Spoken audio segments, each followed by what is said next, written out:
네, 안녕하십니까. 8월 8일 마가복음 8장 888 함께 상고하겠습니다. 마가복음 8장에서는 칠병이어 사건, 그리고 바리새인과 헤롯 당원이 하늘의 표적을 구하고 예수님께서 바리새인과 헤롯의 누룩을 조심하라, 곰팡이 조심하라, 그리고 벳세다 맹인 치료 사건, 그리고 그리스도를 고백하는 베드로의 그리스도 고백, 그리고 십자가 사건, 그리고 베드로가 항변하는데요. 이렇게 구성되어 있습니다. 복음서는 시간의 연대기와 의미에 의한 편집, 두 가지로 편집이 되어 있습니다. 그래서 시간의 연대기 순서로 되어 있지만 그 연대기와 연대기가 이어지는 것은 하나의 사건적 나열이 아니라 의미의 맥락에 따라, 그것은 예수님께서 이 땅에 오신 구원의 뜻, 목적, 십자가 사건, 죄 문제 해결을 어찌 할 것이냐, 그겁니다. 죄, 이 백성의 죄, 인류의 죄, 이 구원을 어떻게 이룰 것이냐, 그겁니다. 그 구원은 하나님이 보시는 구원이지 사람이 보는 구원이 아닙니다. 사람은 돈 문제에 빠지면 돈을 해결해 주는 그것을 구원으로 정의를 하거든요. 그리고 억압받는 민족은 이 권력으로부터 억압을 받지 않고 권력을 잡는 것을 구원이라고 정의를 합니다. 사람들이 정의하는 구원이고요. 하나님이 정의하는 구원은 그렇지 않습니다. 그래서 이 마가복음 8장에서 이 여러 가지 사건이 있는데 그 사건은 시간 순서대로 나열이 되어 있지만 그 각 사건별로 이 의미에 의한 편집이 되어 있습니다. 그래서 칠병이어 사건이 일어났을 때 예수님은 그 무리를 보고 굉장히 궁휼히 여기십니다. 떡이 없음을 놓고.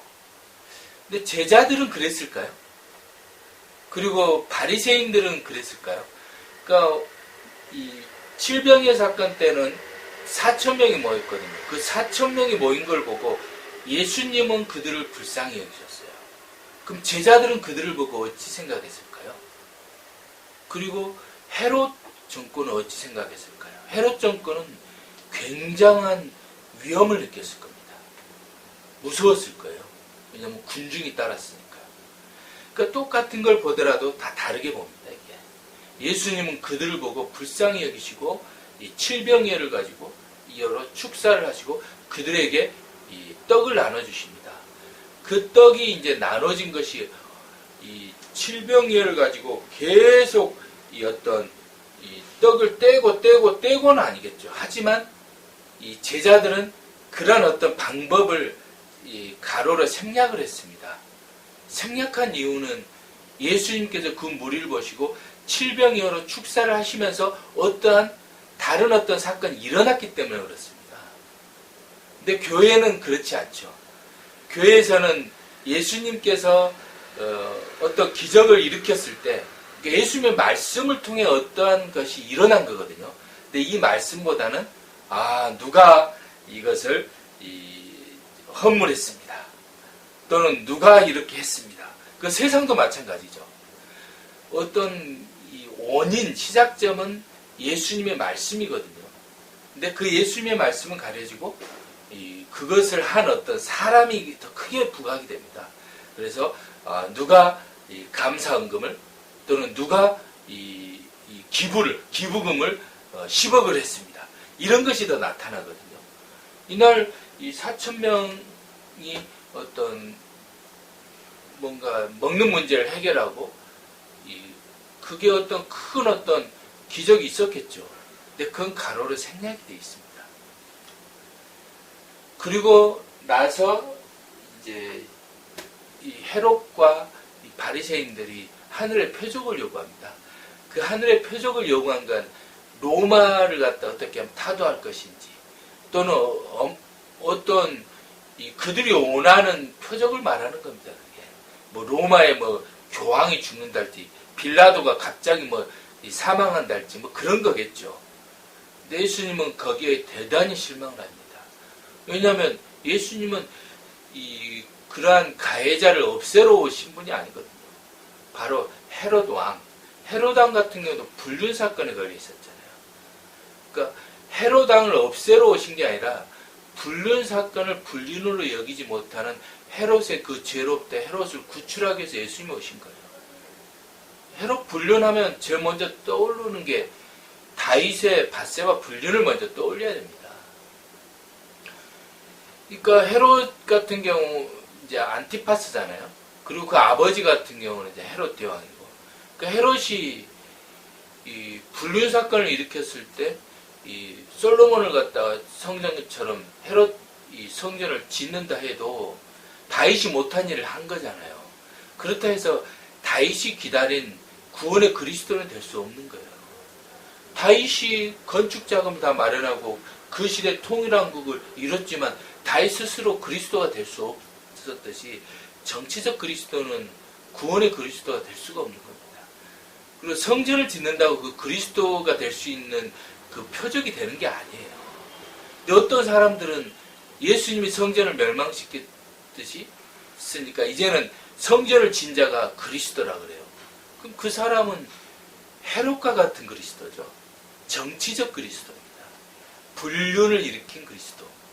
그래서 불륜을 일으킨 이 다윗 같은 경우는 신앙의 영성이 다시 회복이 되면서 그 불륜 사건 때문에 그리스도를 갈망했습니다.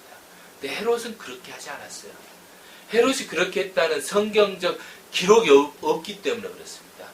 그렇게 했다면 헤롯이 만약에 세례요한을 참수를 시키고 다윗은 나단 선지자의 지적에 대해서 나단 선지자를 죽이지 않았거든요. 근데 다윗은 그러니까 헤롯 안티파스는 자신의 불륜 사건을 지적한 세례요한을 죽여버리잖아요. 나단 선지자처럼 세례요한이 그렇게 지적한 거거든요. 정치적 그리스도인 그 당시 안티파스를 향해서.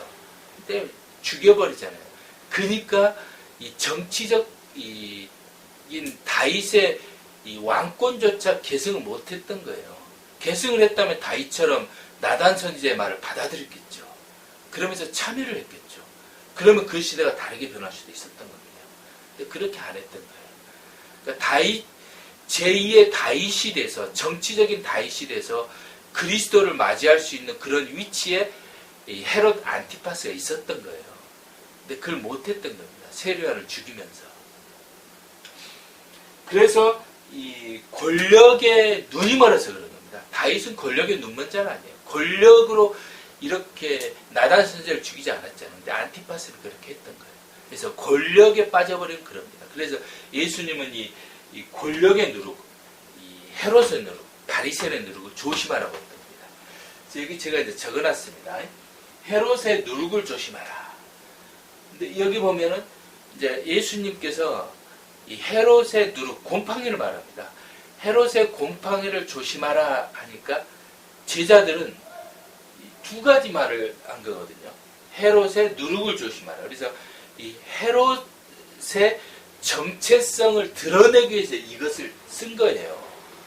우리가 헤롯 하면은 여러 가지가 있잖아요. 헤롯 하면 성전을 이야기할 수도 있는 거고, 헤롯 하면 뭐 권력, 또는 헤롯 하면 이 로마와의 어떤 외교, 또는 그 여러 가지가 있을 수 있잖아요. 헤롯이 잘한 것도 있고, 또 헤롯 하면 불륜, 여러 가지가 있거든요. 근데 그 중에 헤롯을 딱 지목을 했을 때 예수님이 헤롯에 대해서 말하고 싶은 것은 이 누룩을 말하고 싶었던 거예요. 헤롯의 곰팡이를 조심하라. 근데 제자들은 이 곰팡이가 귀에 들린 거예요. 그러니까 귀머거린 거죠. 예수님이 말하고 싶은 것을 못 듣는 것이 귀머거린 겁니다.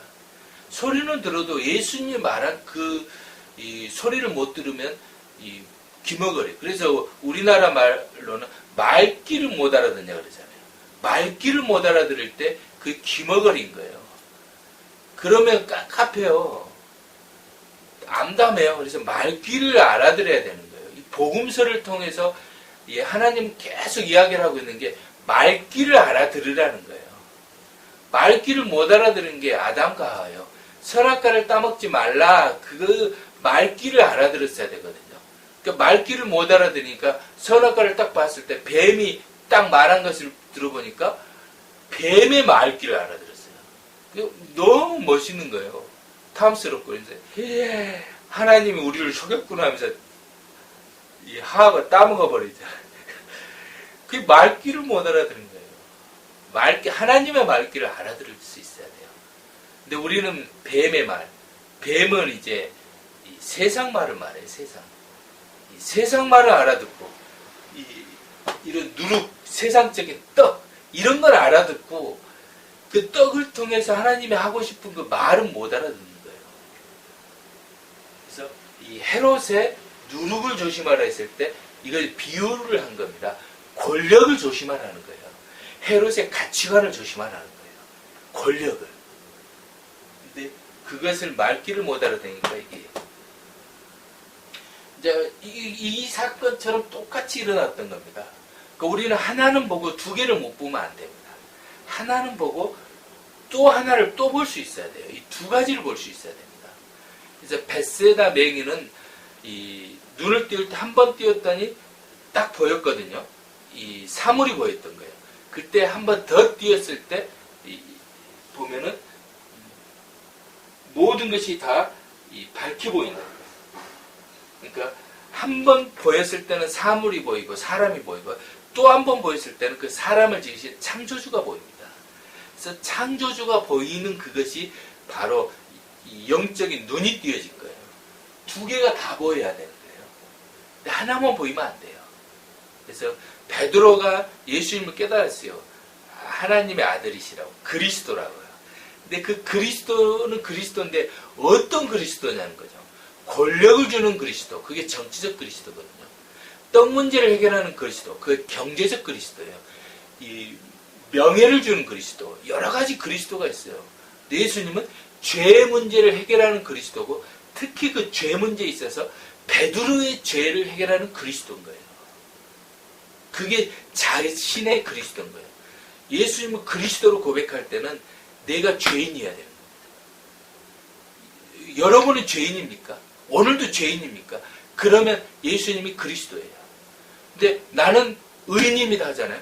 그러면 예수님은 그리스도가 될 수가 없어요. 내가 죄인일 때 예수님이 그리스도가 될 수 있어요. 왜냐하면 그때 십자가가 의미가 있거든요. 내가 의인이잖아요. 오늘 내가 의인이면 예수님은 나한테 의미가 없어요. 의인이니까요. 예수님은 의인을 위해서 십자가에 못을 박히러 오신 건 아니거든요. 내가 의인인데, 의가 있는데 예수님이 십자가 못 박힐 이유는 없잖아요.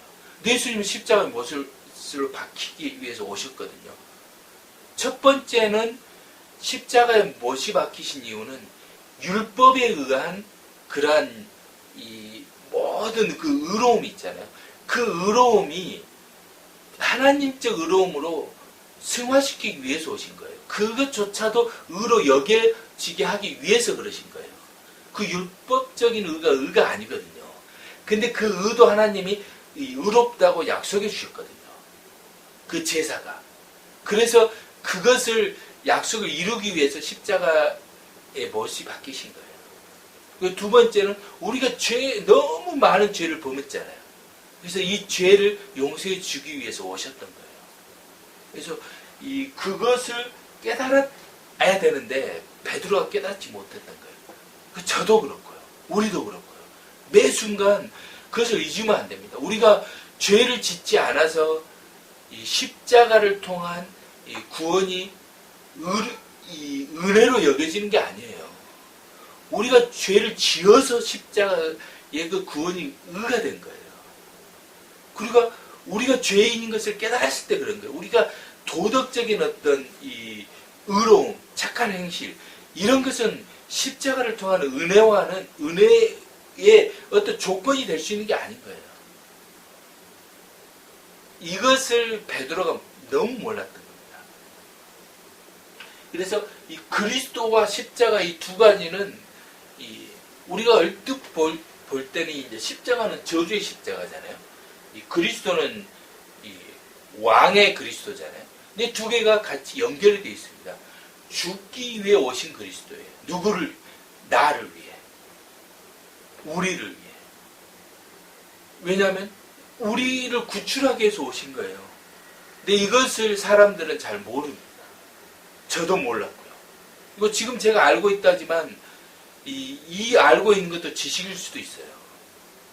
근데 명확한 복음서가 말하고 있는 것은 예수님은 죽으러 오셨다는 거예요. 왜냐하면 이 세상 사람들이 죽어있기 때문에. 그래서 죽어있는 이 사람들을 구출하기 위해서 예수님이 죽으신 거예요. 그 대가를 지불한 겁니다. 근데 사람들은, 베드로는 십자가를 지는 그리스도로 마실 때 이 십자가만 눈에 들어온 거예요. 그게 반대를 한 겁니다. 그래서 죽는 그리스도 했을 때 죽는 그것이만 눈을 들어오고 3일 후에 살아난다는 그것이 눈에 안 들어온 거예요. 죽고서 살아나는 거거든요. 예를 들어서 예수님께서 요한복음서에서는 생명의 떡이라고 했거든요. 떡덩이라고 했거든요. 근데 사람들은 이 떡만 눈에 들어오고 이 생명은 눈에 들어오지 않습니다. 이 두 가지가 같이 접목이 되어 있는 거예요. 그래서 우리가 이 생명의 떡 했을 때, 이게 우리가 먹는 문제, 그것만 먼저 딱 눈에 들어오잖아요. 그럼 우리는 이 먹는 떡에 더 많이 관심이 가 있다는 것으로 우리가 우리 자신을 분석할 수가 있습니다. 그래서 나라는 사람을 정의할 때 어떤 것에 더 비중이 가 있는지를 한번 분석해 볼 수가 있어요. 그래서 말씀은 똑같이 전해지거든요. 이 말씀은 예를 들어서 이게 다 가려져서 말씀이 나올 수가 있어요. 이게 이제 이 마태복음 4장에 보면 사탄이 시험할 때 이 돌을 떡이 되게 하라 했잖아요. 이 돌이 떡이 되게 하라 할 때 그 떡을 가지고 예수님은 말씀으로 산다 그랬잖아요. 그러니까 이 세상 떡 문제, 권력 문제 이런 것만 논해요. 이런 것만 있는 거예요. 이 십자가, 세상 앞에 이 권력을 가진 자에 비해 권력을 갖지 못한 핍박받는 자가 거의 90%입니다. 이 십자가잖아요. 그 다음에 이 누룩 문제, 곰팡이 문제, 그 다음에 이 떡 문제, 이것을 통해서 이러한 것들 속에 우리가 살아갈 때 하나님에 대해서 이것을 통해서 이걸 통해 하나님을 연결해서 발견할 수 있는 것이 영성입니다. 이 세상 속에서 우리는 곰팡이에서 변질될 수밖에 없어요. 그리고 이 세상의 떡을 가지고 우리 살 수밖에 없어요. 근데 떡을 가지고 살 때, 우리가 밥을 먹을 때 그 밥을 통해서 하나님의 말씀을 생각할 수 있는 이 긴장이 필요합니다. 왜냐하면 우리는 떡을 통해서 살 수밖에 없거든요. 그게 의식주예요. 의식주.